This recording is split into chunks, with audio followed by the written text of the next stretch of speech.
ಅದು ಮಲೆನಾಡು ಮೂಡಿಗೆರೆ ತಾಲೂಕಿನ ಜನರನ್ನ ಬೆಚ್ಚಿ ಬೀಳಿಸಿದಂತ ಪುಂಡಾನೆ. ಆ ಪುಂಡಾನೆಯಿಂದ ಅದೆಷ್ಟೋ ರೈತರ ಬೆಳೆ ನಾಶವಾಗಿತ್ತು. ಇಂಥ ಪುಂಡಾನೆಯನ್ನ ಹಿಡಿಯೋ ಪ್ರಯತ್ನದಲ್ಲಿ ಅರಣ್ಯ ಇಲಾಖೆ ಈಗ ಯಶಸ್ವಿಯಾಗಿದೆ. ಕೊನೆಗೂ ಅಭಾಂತ ಸ್ಥಳೀಯರು ನೆಮ್ಮದಿಯ ನಿಟ್ಟುಸಿರು ಬಿಟ್ಟಿದ್ದಾರೆ. ಕಳೆದ 3 ವರ್ಷಗಳಿಂದ ಕಾಫಿನಾಡು ಚಿಕ್ಕಮಗಳೂರಿನ ಮೂಡಿಗೆರೆ ಭಾಗದ ರೈತರಿಗೆ ಮತ್ತು ಸ್ಥಳೀಯರಿಗೆ ತಲೆನೋವಾಗಿ ಪರಿಣಮಿಸಿದ್ದ ಪುಂಡಾನೆ ಸೆರೆಸಿಕ್ಕಿದೆ.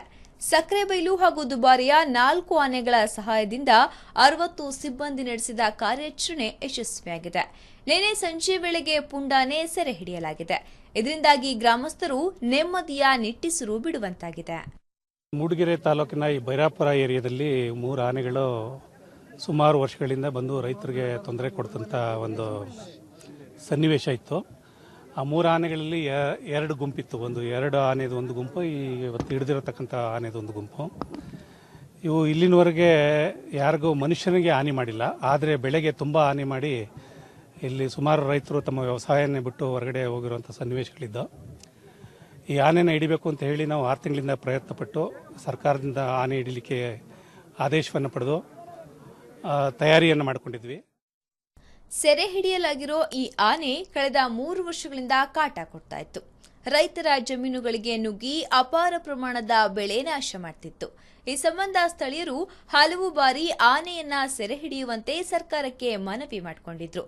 ಈ ಹಿನ್ನೆಲೆಯಲ್ಲಿ ನಾಗರಹೊಳೆಯಿಂದ ಬಂದ ಉಮಾಶಂಕರ ನೇತೃತ್ವದ ತಂಡ ಹಾಗೂ ಚಿಕ್ಕಮಗಳೂರು ಅರಣ್ಯ ಸಿಬ್ಬಂದಿ ಕಾರ್ಯಾಚರಣೆ ನಡೆಸಿದ್ದು, ಅರ್ಜುನ ಮತ್ತು ಅಭಿಮನ್ಯು ಸಹಾಯದಿಂದ ಆನೆಯನ್ನ ಸೆರೆ ಹಿಡಿಯಲಾಗಿದೆ. ಸೆರೆ ಹಿಡಿದ ಆನೆಯನ್ನ ನಾಗರಹೊಳೆ ಆನೆ ಬಿಡಾರಕ್ಕೆ ರವಾನಿಸಲಾಗಿದೆ. ಆನೆ ಕಾಣಿಸ್ಕೊಂತ ಇಲ್ಲ, ಆನೆಗೆ ಡಾಟ್ ಮಾಡಿ ಅರ್ಧ ಗಂಟೆ ಒಳಗೆ ನಾವು ಹಿಡಿದು ಅದಕ್ಕೆ ನೀರೆಲ್ಲ ಕೊಡಬೇಕು, ನೀರು ಹುಯ್ಬೇಕು, ಇಲ್ಲ ಇಂಜೆಕ್ಷನ್ ಕೊಡಬೇಕು. ಎಲ್ಲಾರು 1 ಗಂಟೆ ಏನಾರ ಆದರೆ ಆನೆ ಸತ್ತೋಗೋ ಚಾನ್ಸು ಇತ್ತು. ನಿನ್ನೆ ಮಳೆ ಬಿದ್ದಿದ್ದರಿಂದ ಮತ್ತೆ ಜೊತೆಗೆ ಎಲೆಗಳೆಲ್ಲ ಒಣಗಿದ್ರೆ ಹಸಿ ಇರೋದ್ರಿಂದ ನಮಗೆ ಹೆಜ್ಜೆಗಳು ಸ್ವಲ್ಪ ಸಿಕ್ತು. ಆ ಹೆಜ್ಜೆ ಹುಡುಕದೆ ದೊಡ್ಡ ಸಾಹಸ ಆಯಿತು. ಕೊನೆಗೂ ಆನೆ ನಮ್ಮ ಕಣ್ಣಿಗೆ ಸಿಕ್ತು. ಪುಂಡಾನೆಯ ಕಾಟದಿಂದ ಬೇಸತ್ತ ಜನತೆ ಆನೆ ಸೆರೆಯಾಗಿರೋದ್ರಿಂದ ನೆಮ್ಮದಿಯ ನಿಟ್ಟುಸಿರು ಬಿಟ್ಟಿದ್ದಾರೆ. ಇತ್ತ ಒಂದೇ ದಿನಕ್ಕೆ ಆನೆ ಹಿಡಿಯುವಲ್ಲಿ ಯಶಸ್ವಿಯಾದ ಅರಣ್ಯ ಇಲಾಖೆಯ ಸಿಬ್ಬಂದಿಯ ಕಾರ್ಯಕ್ಕೂ ಸ್ಥಳೀಯರಿಂದ ಮೆಚ್ಚುಗೆ ವ್ಯಕ್ತವಾಗಿದೆ. ಕ್ಯಾಮರಾಮನ್ ಶಿವಕುಮಾರ್ ಜೊತೆ ಚೇತನ್ ಬೇಲೇನಹಳ್ಳಿ, ಸುದ್ದಿ ಟಿವಿ, ಚಿಕ್ಕಮಗಳೂರು.